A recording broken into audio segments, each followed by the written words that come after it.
What's going on, podcast listeners? My name is Michael Chernow. I am a restaurateur and lifestyle entrepreneur, and I am truly obsessed with living a life better than yesterday through wellness, fitness, and good vibes. I've always wondered if the drive to succeed is something we are born with, or if it's something that is made over time through grit, drive, and perseverance. I get to answer that question exactly, and the goal of this podcast is to talk with people that have absolutely crushed it in life and have inspired me to do the same. This is Born or Made. Ladies and gents, welcome back to the Born or Made podcast. Today, I'm extremely excited to have an old friend and really inspirational business person who touches so many different genres of lifestyle. Leland Drummond is someone I met, it's got to be probably 6 or 7 years ago, I guess at this point, when I launched Seymour's. And I met Leland. She is one of the most influential lifestyle publicists, creative sort of teams in New York and Los Angeles. She represents some of the biggest brands in the world of digital and just lifestyle that we all know about today. And so I'm really, really excited to have Leland on the show. She is a really awesome person, and she's got a really cool story. I mean, from amateur, snowboarding competitor to representing brands that she'll talk to us all about. But I just wanted to say, welcome to the show, Leland Drummond. You are the bomb. I'm so freaking happy to have you here. Thank you for having me. What an intro. Appreciate it.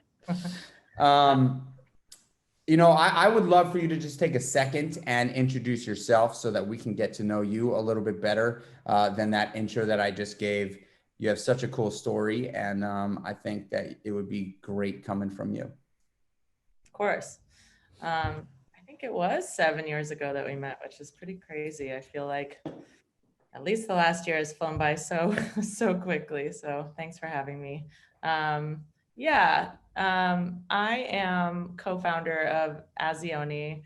Azione is an Italian word that means action. And when my business partner and I started the company, we really wanted something that transmitted the way that we were feeling about how we wanted to work with brands. And so when we opened up the sort of Italian English dictionary, because both of us had some Italian in our blood, we found Azione, which means Italian, and it said female, to take action to take action. And we were pretty excited about that, and just kind of calling ourselves that and having to explain it whenever we talk with clients is kind of cool. So, so Azione is now a 10-year-old creative agency. We're a communications firm and PR agency, but we really wanted to kind of change the way that we work with brands. And so over the last 10 years, we've kind of come in and been really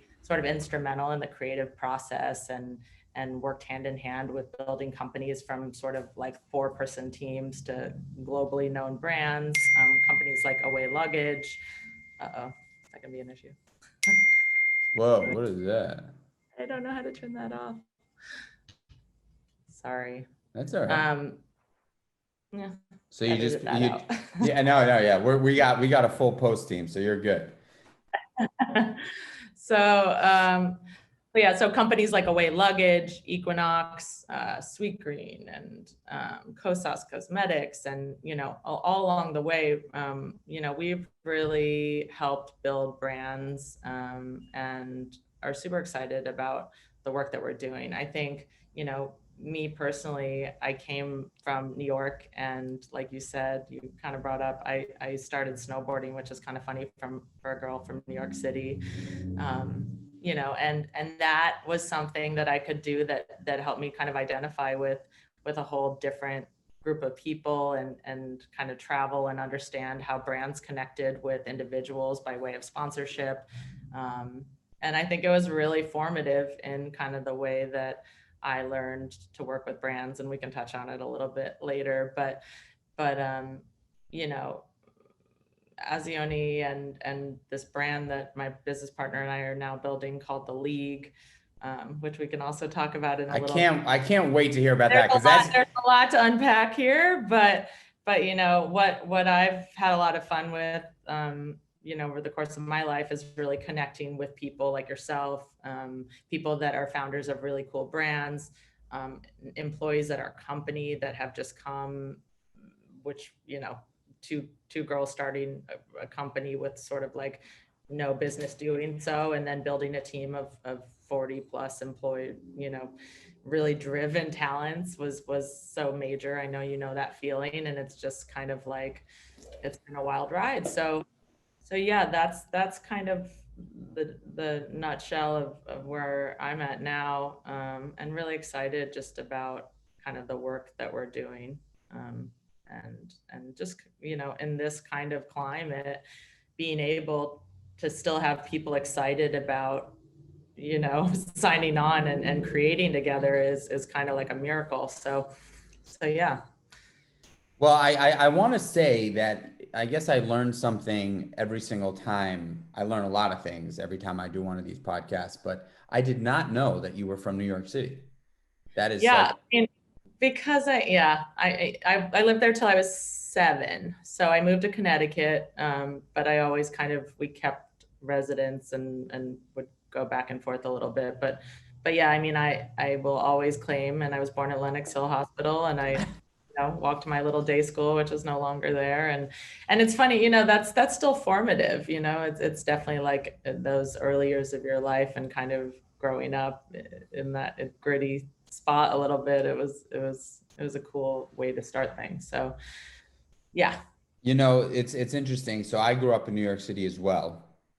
And, you know, I always have said that I was going to raise my kids in New York City. My wife, we lived in the city. So, you know, it was always going to be a thing where the kids were just going to be like Brooklyn kids. Obviously, I'm no longer living in New York City. I'm living in upstate New York. And I only say obviously because you know that already. Not everybody knew that, but you know that. And so when the pandemic sort of really set in, we decided that we were going to take a little hiatus and come upstate. And now we've made the decision to be full-time up here. The interesting piece of that is that I really always thought that I was going to have New York City kids and raise kids from the city, because I grew up in the city and I felt like the diversity in the city was unparalleled. Like you could not, the exposure to just culture and just a mass group of people is something that I think really helped shape who I am today. Yeah. My wife said, you know, and so when we came upstate, I said, well, you know, I don't want this to be permanent because I really want the kids to grow up in the city. And then she looked at me, and she's from the countryside in Denmark. And she looked at me and she said, well, what are you saying, that I'm not as good as you because I grew up in the countryside of Denmark? And, you know, and it really made me think, like, growing up in New York City has a lot of amazing assets, but it also, like, I went through a lot of shit.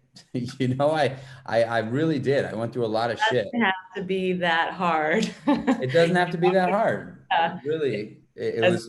And now we're both living in the suburbs, and you're on a farm, and I'm living at the beach in Orange County, which is not as diverse as New York City for sure, but it's just like a good, easy life, you know. It's like a really nice pace, and yeah, you like want that, and I mean, I had less of a desire to raise kids in New York, but I certainly want, and we both married people from, you know, my husband's from Portugal, so, you know, and he had a very different growing up than I did.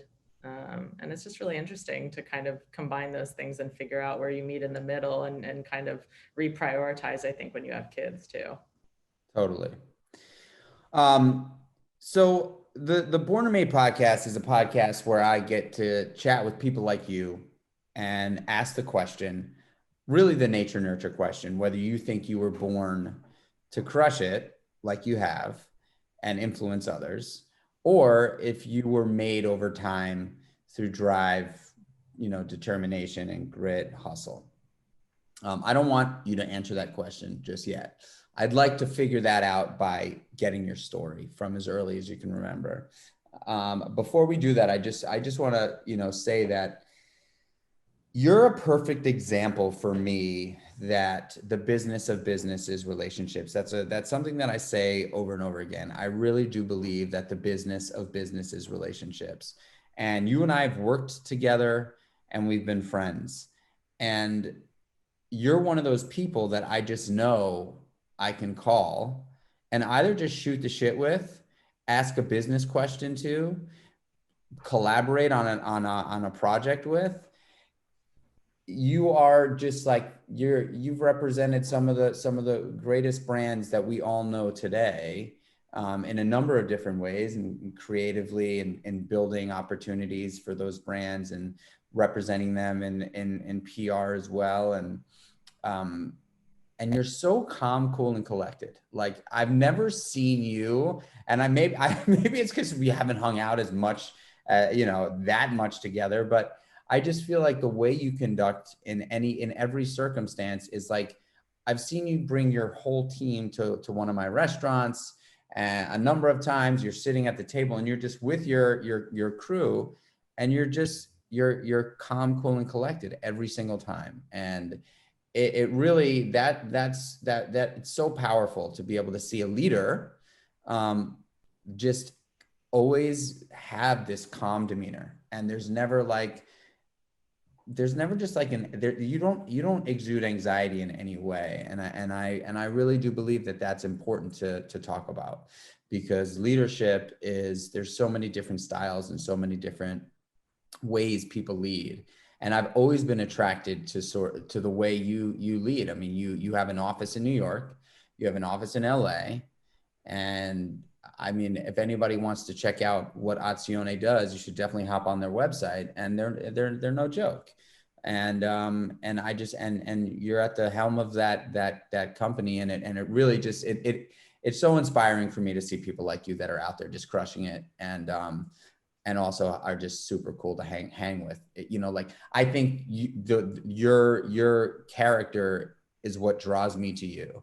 And when I say the business of business is relationships, I mean, when I'm thinking about someone to help me bring something to life, you're one of the first people I think about. And that's because you're so fucking cool. And that's, this is so, thank you. I feel like it's my birthday or something. It's that Libra season. It is. But I'm just saying that it's really so, it's awesome. No, I think that's something, the relationship side of this business is the only reason why I've stayed in, and I throw air quotes up, PR, because I don't think so much of what I do or that we do at our company is public relations. I think it's a cheaper version of what, the big picture is. And I think so much of that big picture has to do with person to person connection and like empathy and intuition and all that kind of stuff. And that's something that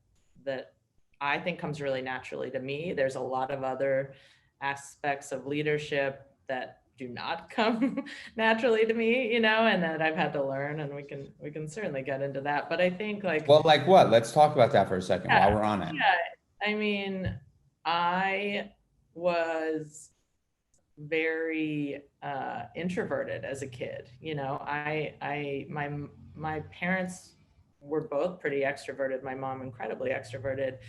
And I think because I'm an only child and I grew up with a bunch of adults all the time, I just kind of like took a back seat to people's conversations, and I just kind of watched and listened, and I could conduct myself in any kind of situation, but I didn't need to step on any toes. I just kind of stayed a little bit quiet. And so I think when you start a business, and especially before you become a parent, which was really transformative for me, when you have a more, and no one would think of me as introverted now, because I'm not actually, but I kind of took on that role as the way that I grew up, just because that was my place, you know? And so I think it's been really interesting to kind of come out of that shell while building a business, and not be shy enough to tell, you know, to tell some people want a leader, you know, they don't want a friend, they don't want to, you know, they want someone that they can look up to, but then also has to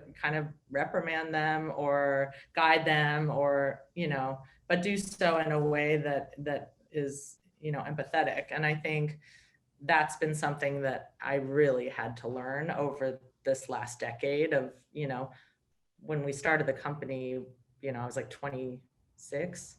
So we're hiring people that are like the same age. They're kind of from your friend group or whatever it is. And you're trying to figure out how to make people do a job and respect you while you're kind of like figuring out where that falls in line from a hierarchy standpoint. So I think it's just been really interesting. Like that was something that was very learned. Whereas, you know, my business partner was really good at, and she really is incredible at just kind of like running things and like telling people what's up and, you know, all that kind of stuff. And it was something that was a little bit harder for me. But then becoming a parent, it's like something that you have to do every day. And it's like almost just ingrained in you. And that was really transformative for me because I was like, okay, I'm not a kid anymore. I'm responsible for somebody, you know, their life, their livelihood. That's kind of the role that I need to take on now in business as well. And it just something like shifted for me when that happened. I think it's such a great thing to talk about because I too experienced a very similar situation, right? Like, I mean, when I opened up my first business, I was 28. I was hiring people that were, you know, my age, you know, some younger, some older, but I had to learn that, you know, high fives and hugs are always going to be where I come from. It's just who I am. To this day, you know, 12 years in a leadership position, I still high five and hug. And sometimes I get steamrolled and you know, I just do. And I learn from that. And I think like you, I've probably learned a lot over I mean, I know I've learned a lot over the years in how to draw a boundary and separate sort of friends and business and friends. I say I'm friendly with everyone, but I'm not friends with everyone, you know? But so I think you and I are pretty similar that way. And that's why I think I like you so much. The launching of a business when you're 26 years old. So let's just talk about like, do you remember what it was like the 6 months before you were doing that, before you launched the business? Yeah. Yeah. You know, I was working with my partner, Michelle, at another company. And we had about I had been working there for 3 or 4 years and had brought in a lot of my personal contacts, and my business partner had brought in a lot of her personal contacts to build. This is really annoying. Sorry. Give me 1 sec so I can. Sure. How do you turn off messages?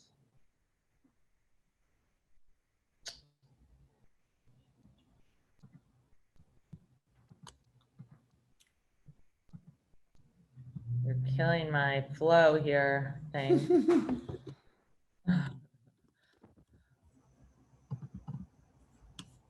just got to figure out how to turn off the sound. I got it. Because it's like not even on, but it's still making noise. All right. I can figure out where did you go? Okay.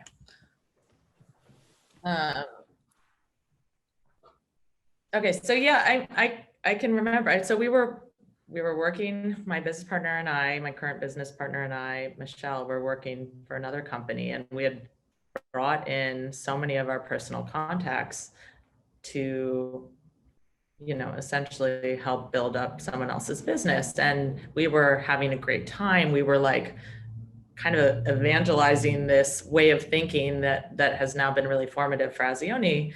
And at the time, you know, we were just not getting really any reciprocity or gratitude for, you know, the work that we were doing, both on a fiscal level, but like also on just like a person to person kind of level. And this you was know, in the world of PR. This was PR. world of PR. We had worked at a, you know, it was like a small consumer product kind of PR company. And that's really where my business partner and I met and became friends and realized we had a lot of friends in common and like very different and complementary skill sets. And so as we were kind of building all these things, you know, more and more people were just like, you guys are so cool. It's so different than we thought PR was going to be, and da da da da da. And it was a lot of these like action sports people that came from my world of snowboarding and my business partner's world of growing up in Orange County, and very just like copacetic. And it was a really good time for that type of business. So, you know, more and more people were just like, why don't you guys do your own thing? It gets like hundreds of times, you know, and it just got to the point where we sat down one day and we're like, you know, I went to CU Boulder, my business partner went to school in California, and like neither of us had a business degree. We were not, you know, we're not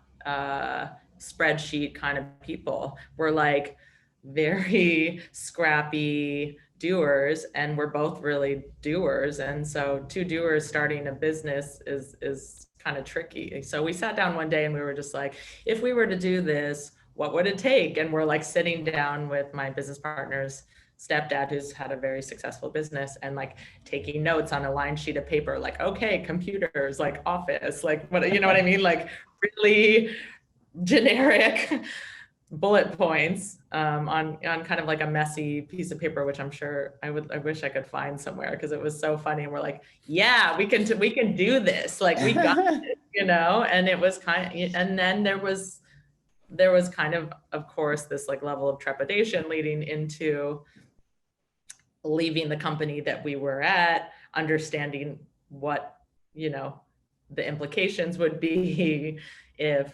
clients were to follow us, you know. Let's talk about that. Let's pause and talk about that. That's, so I think that is that piece right there. There is something that I don't quite understand. And you know, I don't know if you agree with me or if you feel the same way, but if you're running a business and you're grooming people, right? I mean, somebody's working for you essentially. You're grooming them. If you're not in a position to take on a partner, but somebody's really excelling, like truly excelling, just like crushing it in your office, you would imagine that person would either want to go out and start their own thing or figure out a way to grow within the company, right? Mm-hmm. There's like two ways to go. Either if there's people that are just super chill, just taking their time, doing their job, getting it done, going home, coming to work the next day, like, and then I would say the majority of people are that, right? They find a spot, they get comfortable, and they do a good job, and that's it. But then there are the few that are like, and they just they just want to grow, and they keep going and they keep going. And you get put into a position where you're like, holy smokes, like, what do I do here? Yep. In my experience, if there's not a position that person can grow into, I personally would love that person to go out and do their own thing. Like I think the greatest form of gratitude one can get from, like, a business owner can get, is when somebody that's worked within their organization goes out and starts their own thing and crushes it. And literally we're sending out a very belated 10-year anniversary newsletter for Azione, and within it are 10 Azione alumni that have just gone on to crush it and do just that. And we're like championing them within, and each of them have a memory, a moment of this, you know, whatever, this was so formative. This was, you know, this made me get to that. And I mean, yes, it's always a bummer when someone amazing leaves, of course. And if you can't, you know, bring them up within your own agency, but why I mean, certainly as someone that has done the same, you're never gonna, clip someone's wings. So I don't understand it, but it was certainly not an easy, we got some friction from our former boss, and it was, it was something that we had to deal with, but we also knew that we weren't doing anything wrong and that we had to follow our hearts and kind of guts and all that stuff. So we did it. But there was, I want to get off this thing for a second yet, because I think that this is such a pivotal moment in many people's lives. I think it's such a moment where, the entrepreneur today is really sort of like the newest celebrity, right? Like owning a sneaker store or a shoe store in 1975 was not nearly as cool as opening a sneaker store or a shoe store today. Like today, you're considered like an entrepreneur. You open up a cool sneaker store. So I think a lot of people get caught in that spot where they're like, I'm at this place, I'm working for this awesome company. I'm afraid to take a step because I'm afraid that my boss is going to, or they're going to get mad at me for leaving, and, or, telling the clients that I've been working with for the last 3 years that I'm starting my own thing. And then those clients would potentially leave, the place where you're working from. And I totally see that. I can totally understand why that would get somebody, potentially nervous to take a leap. That said, I think it's so fucking important for people to take the leap. As a business owner, as someone who's in the restaurant business, who's opened up a bunch, and in your business, it's also like, it's tricky, right? Because you have clients and they're there and they come and they go.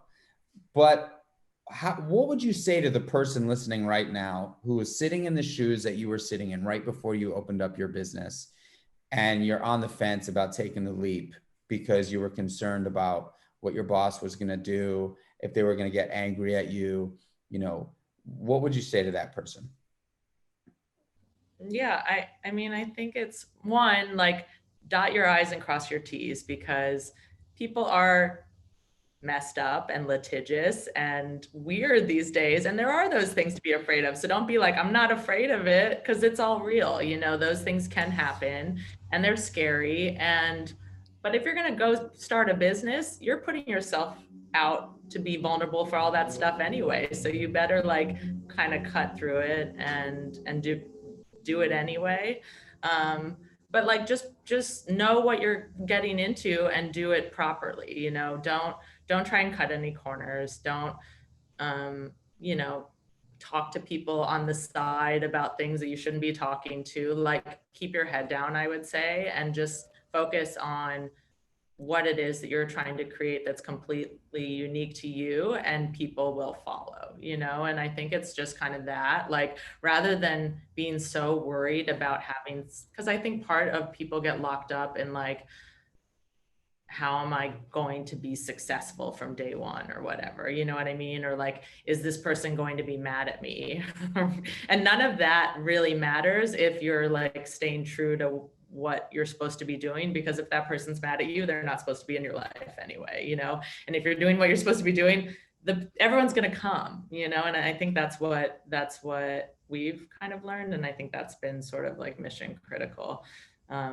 So it's certainly scary. You should certainly be prepared and do your homework, and not go make carbon copies of everything that's in your work computer because like, there are things that you just can't do, and but you'll get to the end result if you're on the right path, and I think that's something that's really important. One other thing that I think I'd like to add to that, because I do believe that there are so many people that get caught in that place where they feel like they want to grow, they feel like they have what it takes to have their own thing, and they get the hurdle in front of them is exactly what you were scared about and what I was scared about before I opened my first business. One thing that I did that I do truly believe set me up for success was when I knew at 25, I knew that I was going to have my own restaurant.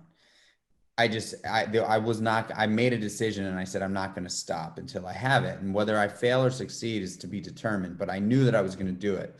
I took my boss aside and I said, hey, Frank, I want to just tell you where my head's at. I am going to open up my own restaurant. I'm not telling you I'm going to do it right now. I'm just telling you that in a few years, I really do want to open up my own restaurant.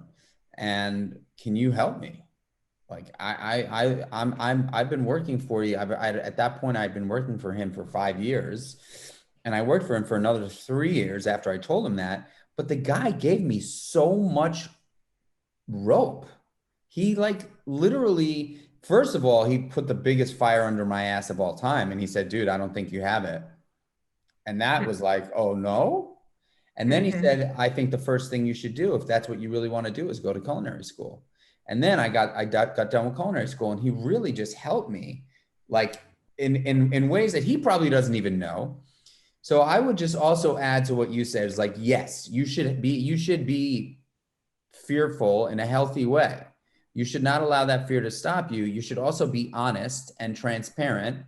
Yeah. And I think I'm speaking so much from from a personal experience that I'm not thinking about what we've done for a lot of people, which is like, yes, like go to your boss, tell them what you want to do. Like, you know, some of my former employees that are going out and doing their own thing and like so proud of what they're doing, and they're great. Like, I'll go on their podcast, or we'll have our clients do this, or you know what I mean? And it's like, that's awesome. Like, how cool is that you've grown that thing? And I think it comes, so yes, like just coming to the table with that set of honesty and like just lay it out there. Like, you can't go home and feel bad about what you're doing if you're just going out there and telling the truth. And that also, you've given your blood, sweat, and tears to that person, you know, like you've done your best work, and that's, you know, those are the people that end up doing really well, I think.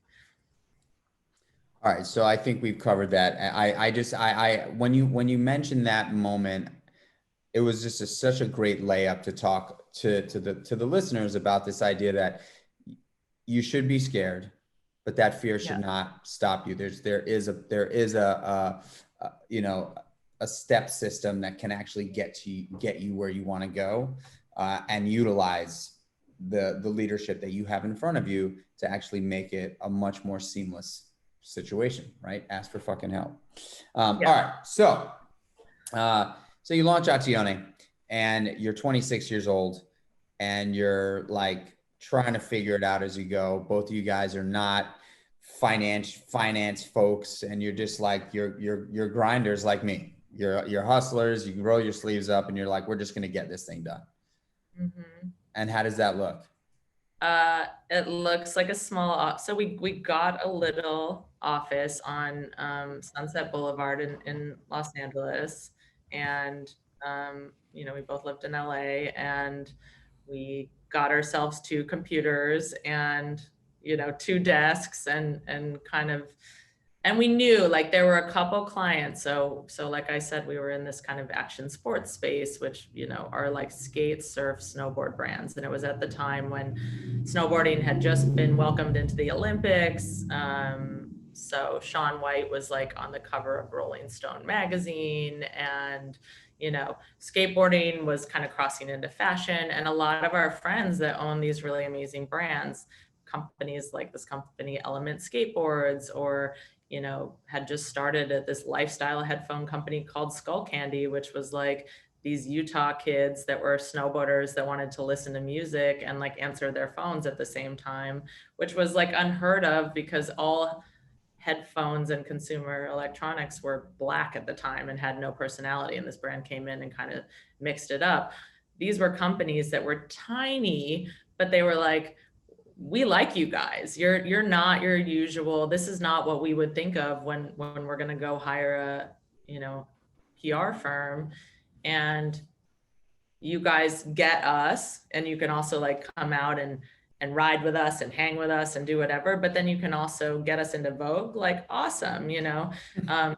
So those companies, a couple of them came with us. We had 6 or 7 clients that came with us to start the company, you know, and Michelle and I, you know, in our 2 little desks and computers, we started just emailing everyone we knew.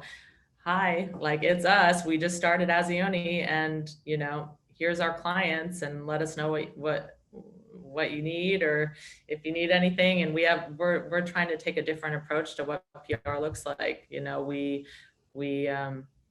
want to be more like a creative agency and be an extension of an in-house marketing team. And this is what we do. So we emailed, you know, from editors to friends to, you know, and there was no social media. So it was just like this, you know, I think what was 10 years ago, MySpace. I mean, it was like, there wasn't like a medium to just have people blast out, you know, to help us out, to swipe ups, to this, to that. There was no like, we're going to reach 1 million people in a day. It was like literally like forward email, like do it to the next person, BCC, whatever. Like, obviously I'm not sending things from a typewriter. It's not that archaic, but like it was work, you know, we went out, you know, and it was going to dinners and lunches and just like hustling and trying to get people to know who we were. You know, we would do this thing where we rent a hotel room in New York because we had to be like bi-coastal. And we would set all our clients up in like a showroom, kind of like a pop-up showroom, and just every editor like come in all day, facials, this, like get gifted. It's a, you know, we would do these kinds of like Christmas and July holiday gifting suite kind of thing, just the 2 of us, rolling racks and rentals, and, you know, figure it out, steaming clothes. And then it just grew. It was like this crazy thing where we would do really great work, and then someone would tell a friend, and another, you know, someone would tell another friend. And then we finally were like, we can hire somebody, I think, because we can't do this all on our own. And so we made our first hire. And How long into the business was that? it was only a couple of months because we really needed someone to be like pitching and doing kind of the legwork with us. So we hired, I can't remember, maybe like 4 months in or something, like our first employee. And we had a couple of friends that would like come in and help with an event or do whatever. But yeah, we, you know, and at some point our little office in LA grew to be like 4 people in a little room, you know, and then we moved across the hall, and then, you know, and it's kind of just been like that. It's been really funny. But one of the things that we, you know, and I'll knock on wood still, we have never reached out for new business once in the 10 years of Azione. Like, people interview with us and they're like, how much of my role is going to be like new business recruitment? And we're like, none, because it's and I'm not saying this from a place of ego or anything. Like, we're so grateful that this thing has been an engine for its own like riches, and I mean riches of like people and relationships and stuff, because it's so cool that like-minded people have referred more like-minded people and referred more like-minded people, and it's grown into exactly what we like could have never imagined it to become. But what if I had like a perfect case scenario for the types of people and clients I wanted to work with, you know, like when Equinox called us, or when, you know, Sweet Green, or you know, we're working with global, you know, partnerships for J. Crew, or like, you know, it just was like, wow, that's crazy. Oh my God, that, like a Nike, a this, you know, whatever. And it sound, you know, Away Luggage was just like such a fun, cool, small business. And we helped grow it into $1 billion brand, you know, over the last 4 years. So that's so cool to be a part of, you know. And I think, and that's like the magic of what we're doing, because I think it has proven itself to be kind of different. You know, I'm trying to figure out what it is that you have, because you have something special, and it's not just the ability to tell a story. You know, like, you are one of those people that just understand how to connect with people. I think I believe that is what has made you successful. And I think that I have a very similar quality. I'm not ever unless I'm in a room by myself, the smartest guy in the room. And Yeah. maybe even then, I might not be the smartest guy in the room all by myself. Same. So, but you're running this super successful business that is, you know, so what do you equate that to? Do you, I mean, is it the ability to connect with other human beings? I mean, is that what you think it is?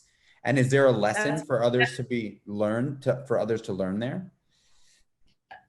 You know, we always say like everyone has their superpower, right? Like some things are learned, some things are born, you know, this is what we're talking about. I think I have always felt like I had this ability to walk into a room and kind of understand people from the inside and how they need me to be. Not that I'm pretending. It's just like I can chameleon my energy almost into like what I need to be in that situation. And it's been extremely beneficial for understanding how to relate with people and clients. And I think and employees and everything, you know, and by no means am I perfect at that at all. But I like I do feel like that is my superpower is I just really get people. And I think it's just coming from a place of like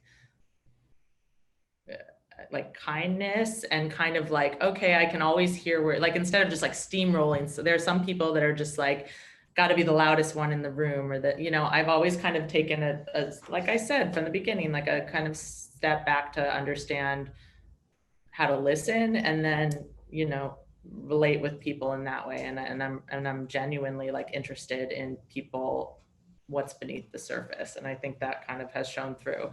I think as a business, we work extremely hard and we care. Like, I feel like we just care so much more from the top down. You know, we don't want people to be disappointed.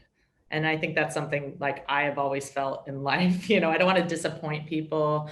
My business partner is very similar. We've like given people their money back proactively when we didn't even do a bad job. We've just been like, hey, why don't we roll this month into next month? Because we think we can do better at that. We did that from like day 3. You know, we were just like, it's not going to make or break our business. Like, no one, you know, it's like, if your food isn't perfect at a restaurant, right, you should be able to send it back. And maybe like if you as the chef knew that the person wasn't enjoying it as much as they should be, would you say like, hey, this one's on me or whatever? I feel like we've just always led with that kind of thing where it's like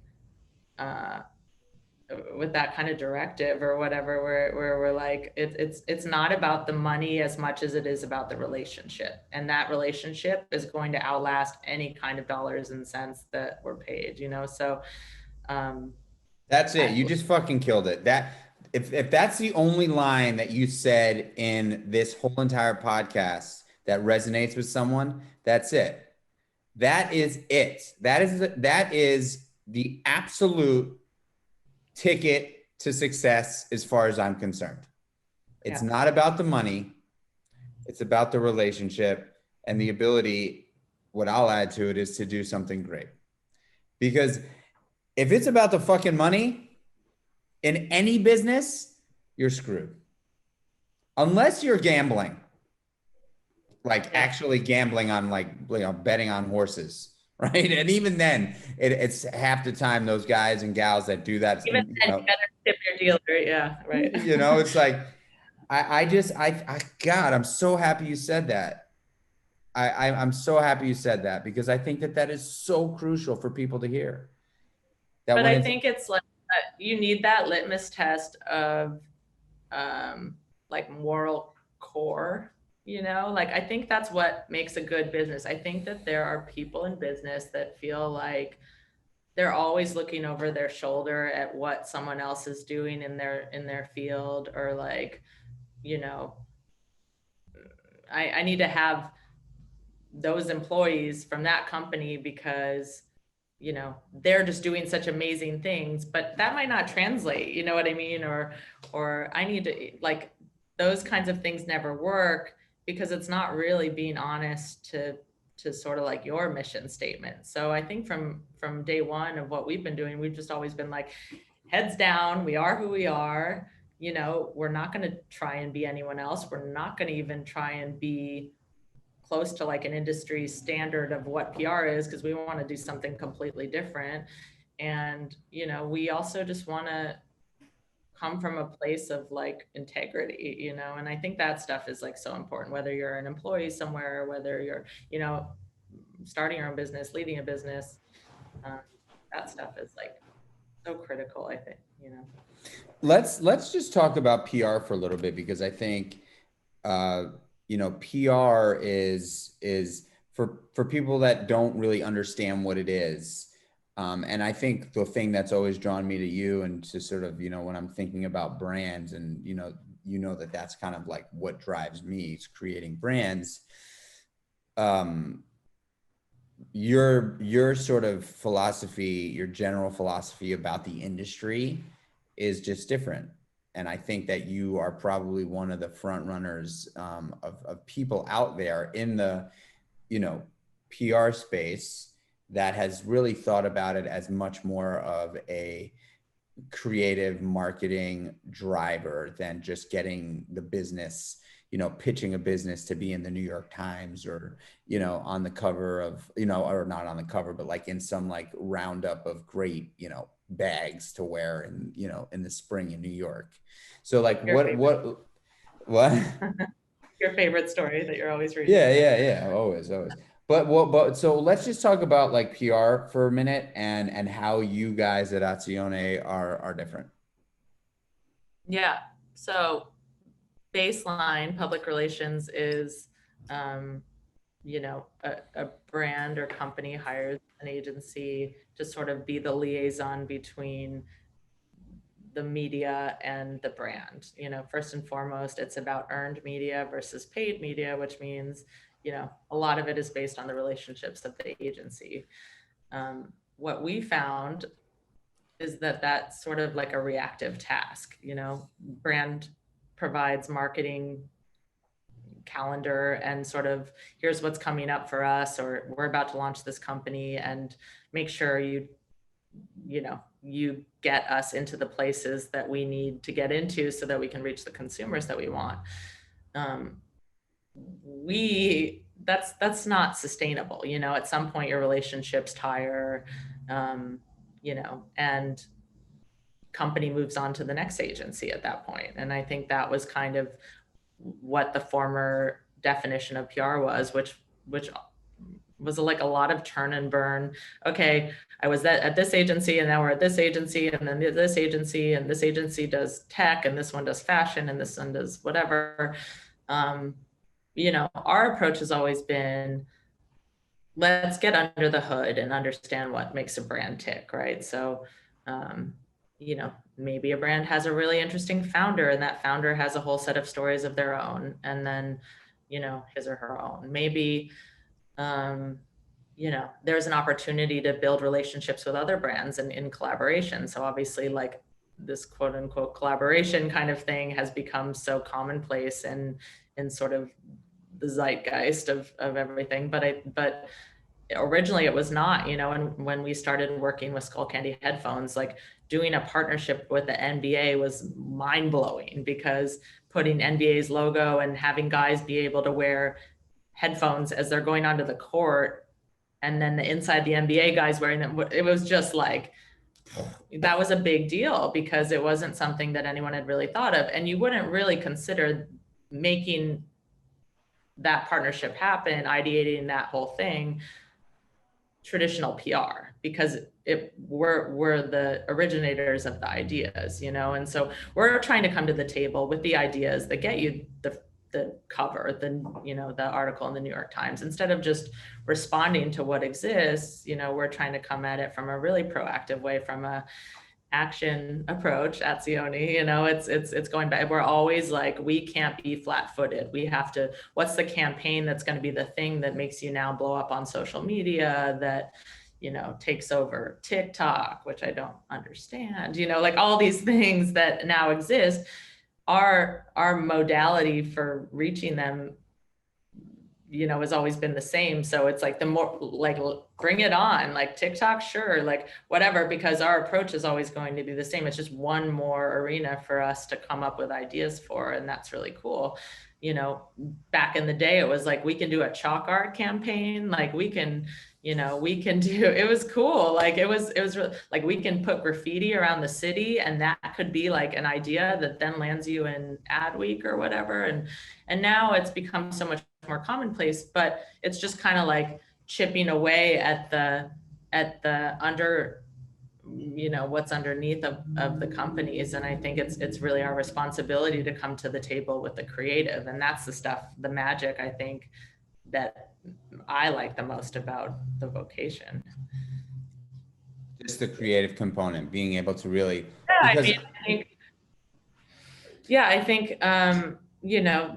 like I said, it's one thing to be able to have a lot of relationships and to be able to call a friend at a publication and say, hey, my friend's really cool, and they're now a client of ours, and his name's Michael, and he has a great restaurant, and now he's opening this and he's doing that, whatever, write about him. Done. Okay, great. She writes the article. Like, what did I do today? Like I phoned a friend. That's like, that to me is like baseline. I should be able to do that. And anyone that comes and works for us should either learn how to do that or know how to do that when they're employed, because they're at a certain level. Then what are they like? How are they learning every day? What are they kind of coming to the table? I came up with this incredible idea that then became a global campaign that then drove 150,000 sales in an hour, that then, you know what I mean? And then you're like, well, that's what I did today. That's cool. That's a cool thing. And like, it's just a little bit more complex and it's what kind of makes the magic of what we do. So yeah, I think that's what it is. That is definitely much different than my experiences in restaurant PR, for instance. I think it's a lot of, if you don't have the cronut lined up, it's hard to get press. Like if you're not doing something that is, stacked on stacked on stacked on stacked on stacked with, ooze coming out of it and like rainbow icicles, it's so interesting that is really sort of what I've learned, throughout my time in the restaurant space. You've got to have some crazy menu concept and so it gets to a point where every single restaurant or restaurateur is knows that, like, if they're not opening restaurant after restaurant, it's hard to be at the forefront of the media. It's not easy. It's very easy to write about a new restaurant opening. But if you're not innovative internally, or if you've sort of tapped out your innovation internally, which would really would suck, traditionally it's hard to rely on a publicist to be that person for you, because they're like, well, what are you doing? Like, give me something to pitch. And I love the fact that you are taking the approach of like, we're going to brainstorm internally for you and pitch you a bunch of ideas that we think will fucking 5 ideas that actually will get you something. And it, so one of them might be rainbow icicles, but here's why it's going to matter, Yeah, let's rainbow icicle it. So I guess this is, the idea here is to really just understand if you think you were born with your suit. I'm assuming, based on the conversation, and you kind of spilled the beans already, you kind of said that you feel like you're born with a superpower. And but I'm going to ask you, do you think you were born with this ability, or do you think it was made over time? Both.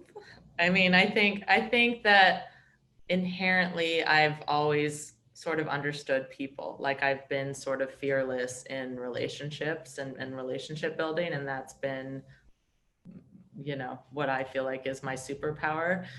But I have refined that so much over the last 10, 15 years, I think, that to make it really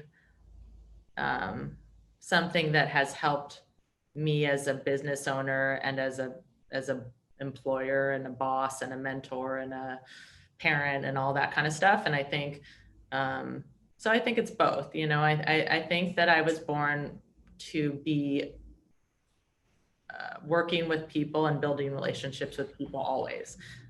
You know, I think this time in quarantine and living in the suburbs and kind of being locked into a certain way of life, not even, being outside of New York, it's been a little bit hard not to have that interaction with people on like a face-to-face value, and doing a lot of these like screen time sessions and stuff. So I know it inherently that it means something to me, like at a guttural level, but I also understand that it's something that, if you're going to call it, we'll call it a superpower. It's something that's kind of getting stronger just by practice, and by proxy. Mm-hmm. If there's a piece of advice that you have passed on to others, or something that's been passed on to you that you just absolutely love and you actually live by, that you would want to leave the listener with, one piece, what would it be?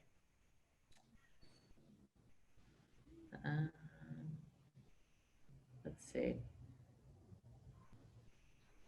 Never be afraid to admit that you're wrong or not good at something. I think my biggest thing is like, know your, and this isn't certainly original to me, but it's something that people should always remember. I think, knowing your strengths and weaknesses is incredibly important in business, and understanding where your shortcomings are and being sort of strong enough to say, I'm not great at that, and this isn't a place where I really will ever excel.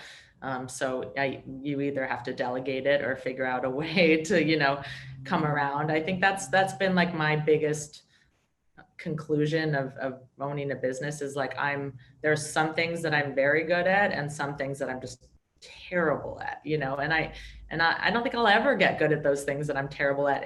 Despite my, strongest efforts to better myself in those arenas. I think, it's really important just to know your strengths and be able to back off the things that you're not great at and ask for help. I could not agree more. Yeah. If somebody is listening to this that's struggling, starting a business, and feels like their ego's telling them that they cannot admit that they suck at numbers, or if they suck at team building or developing others, they don't really communicate well. I think the first step is really taking accountability and responsibility for it, and just saying, you know what, it's okay. Like, I'm really good at this other thing and I'm just not great at that. And I need to find people to help me. And I think, like you, that is probably one of the most integral components of what has made me successful in business, is the ability to just say, I really suck at that. Mm-hmm. And tell everybody that and not have any shame behind it, and empower other people that you work with to be like, hey, like, you're really great at that, double, triple down, but let's pass that thing that you're spending all your fucking time doing and not doing a good job on to the person to your right, because that person will be able to do it with their eyes closed, and it's okay. Yep. Agreed. This was so much fun. I actually learned so much about you that I didn't know, but I do know that the fact that we're Libras together, the two of us just had birthdays. I actually just turned 40, which is kind of a trip, and really I can't even say it out loud, but it's true. You earned that 40. Come on. I'm just grateful that you took the time to join me here, and there's so many awesome little pieces that I know everybody's going to benefit from. This was a super valuable hour that we've spent. Last thing, and then I'm gonna let you go. Are there any habits that you've done consistently that have helped shape who you are today that you'd want to share with us? Similar to you, I think fitness is like my number one habit that has helped me, I think, be successful and calm. Like you brought up my demeanor earlier on, and I think it's something I notice it so much when I miss workouts, that I feel more anxious. And I don't usually, my anxiety, stress level, all that kind of stuff is usually internalized. So maybe that's why no one ever catches it. But like a fitness routine for me, even if it is just like 10, 15 minutes of movement, a walk outside, or like something more rigorous, has been extremely fundamental in just like keeping a layer of calm. And just like as an athlete my whole life, it's been really, I think, just so crucial for me. You know, the other stuff, meditation, a lot of that comes in. I wish it was more habitual. It used to be much more habitual when I had kids, but all of those habits I think are very, if you can just like do something every day, a little something, a little piece of movement, I think that's mission critical. And also gratitude. Like I wake up every single day and I just do like a quick mental gratitude list, and I often do it at night too, because I feel like if I've had a day, it's really helpful in kind of resetting me. So those are like the main things that I And what is that like? So when you say a mental gratitude list, do you just like close your eyes and just go through 3 to 5 things that you're grateful for? like. Damn, I am so grateful that I am healthy amidst this pandemic. Like I can't believe that I have 2 kids that came out healthy and beautiful and sweet. You know, like I have a awesome husband and a thriving business and all this stuff. Like I just kind of like, wow, wow, wow. In my head, I'm so grateful, you know, and for all the people. And I've gotten my son now, who's almost 5. Like we do that at night, and he'll, you know, he names his like 5 friends on the playground or whatever it is. But it's just like starting that habit for him at a really young age. I think that's really important. Love it. Leland, you're the shit. I really appreciate Thank you you. for having me. This is fun. This is Let's going to be a talk good more. one. Yeah, it's going to be a good Okay. one. And I'm going to connect with you real soon to tell you about the last time we talked about creatures of habit. It was in a different place, and now because of the pandemic, it's in a much different place. So I'll hit you up soon and let you know where I'm at with it. Excited. And and the league stuff you can cut out because we didn't talk about it. Just tell me about the league. No, quick. I want to hear about it. Okay. So League is so after building, you know, hundreds of brands over the last decade from Azione, my business partner and I, along with some friends in our orbit, we came up with an idea for an active intimates line. And I won't tell too much more, but essentially as someone that works out every day, I realized that there was a level of white space in the intimates category for women, in that move and like go from place to place, really, really, you know, women that are on the go. And I think not just like a fitness line and not just like a typical intimates line. We wanted to come up with something that really that we could identify with. So we've been actually working on this brand for 3 years. It takes a very long time to build a brand when you're also running a very busy company, we realized. And it's been such an interesting learning experience, making a product from scratch. But I have to say, like, wearing something and having it work, and like doing photo shoots and having it be all your own, is like, I've never, it feels so incredible and so different from you know, the amazing work that we do for other people's brands. So you'll know more soon, but we are launching in January of next year. And we have a lot of incredible people that are championing what we're doing, and it's really made for women like us that are just on the go. So we are theleague.com. You can put in your email address and sign up for more information, but we're really stoked. It's going to be so fun, and just we self-funded it. It's really scrappy. Like, we didn't want to do any of the fundraising or any of the big stuff. We want to make sure that we build something that's successful on our own merits. So we'll see how that all goes, but it's kind of the way we built Azione. Like, it's our little like one room office, and our, lined sheet of paper, and just kind of figuring it out as we go along. It's been pretty awesome. So I'm excited about it. I love it. I'm gonna have to stock up for my lady. I'm sure That's right. Anything that you create, I'm sure she's gonna love. It'll be. Where can people find you and Azione?